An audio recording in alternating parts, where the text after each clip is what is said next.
Two phones, same price, same shop, same day. One of them will still be getting security updates in 2032. The other one is already dead. It just doesn't know it yet. In about a year, its updates stop. And from that day on, every new hack, every new exploit, your photos, your banking apps, your messages, wide open. And almost nobody checks this before they buy. So I did. I pulled the update policy for every major phone brand on Earth, 25 of them, and I ranked them, worst to best. By the end of this, you'll know which brands keep your phone alive for 7 years, and which ones leave you for dead in 2. Let's start at the very bottom. Quick, why does this matter? When you buy a phone, you're not just buying hardware. You're buying a clock. Every phone gets updates for a limited time, and the one that really matters is the security update, the patch that fixes the holes hackers crawl through. The day those stop is the day your phone quietly becomes a liability. I call it the phone's death date. And most people have no idea theirs is coming because brands don't advertise it. Here's the part that flips your brain. A cheap phone that dies in 2 years isn't cheap. You just pay again in 2 years. A phone supported for 7 can cost more upfront and still be cheaper for every month you own it. That's the whole game. Every number I'm about to show you comes from my own database of 944 phones at phonelifespan.tech, starting with the worst offenders.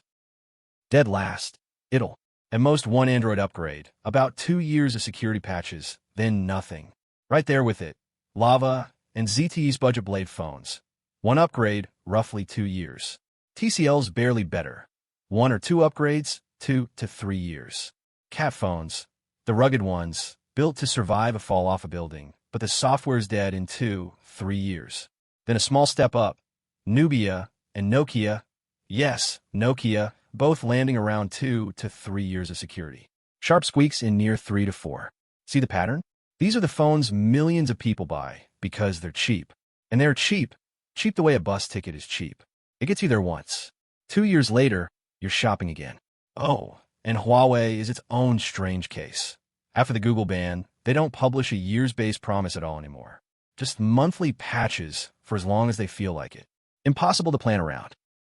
Now we climb into blink, and you'll miss it territory. Sony and Motorola both give you 3 OS upgrades and 4 years of security. For a $200 Motorola, 4 years is fine. For a Sony that costs real money, weak. Then Asus, Infinix, and Tecno. This trio stretches security to about 5 years, but with only 2 or 3 actual Android version jumps, so your features freeze long before the patches do. If you live somewhere Tecno and Infinix are everywhere, and a lot of you do, this is your ceiling unless you spend more. 5 years of safety isn't bad. Just know the ceiling's there. Halfway up, it gets respectable. Vivo and Xiaomi. 4 OS upgrades, 5 years of security, and Xiaomi puts that on some genuinely cheap phones, which is a great deal. Realme bumps it to 6 years. Oppo, up to 5 upgrades in 6 years. And OnePlus, 4 upgrades, 6 years, solid, dependable, the reliable sedan of update policies.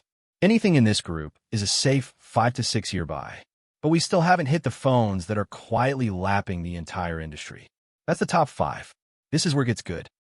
Number 6, the first of the 7-year club, Apple. Famous for long support, but here's what most people don't know. They never actually promised a number. For years, it was just trust us.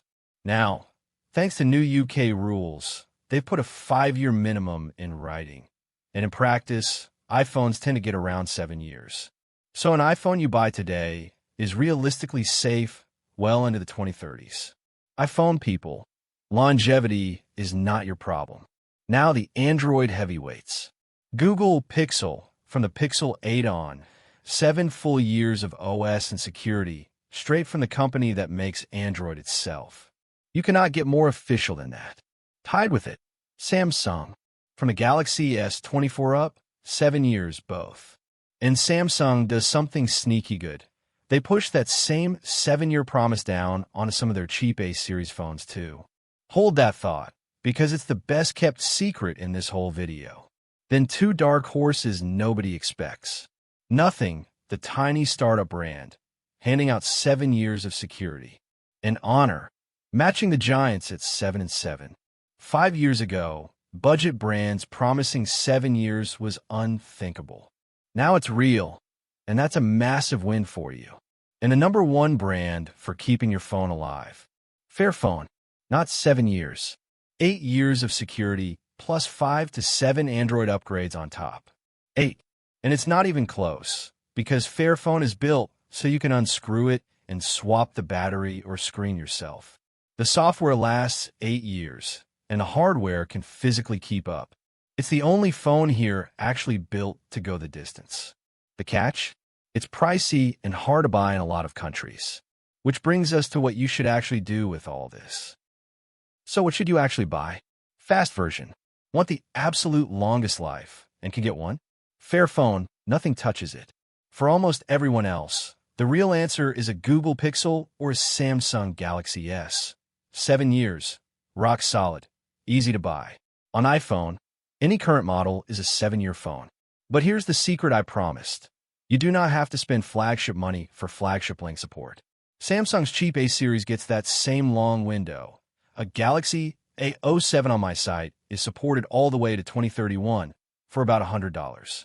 Do the math. That's under $2 for every month. It stays safe. The cheapest safe phone you can buy, and almost nobody's talking about it. The one trap to avoid. Any brand from the bottom of this list at anything but rock bottom price. A 2-year phone at a 3-year price is how you get robbed slowly. Now your phone, the one in your hand, probably not a brand new flagship. So where does it land? What does it actually die? I've got the exact death date for all 944 phones on phonelifespan.tech. Link in the description. Type in your model, see your date, and find out if you're already on borrowed time. And subscribe, because next video, I'm going after the brands that promised you 7 years and quietly broke that promise. You're going to want to see if yours made the list. I'll see you there.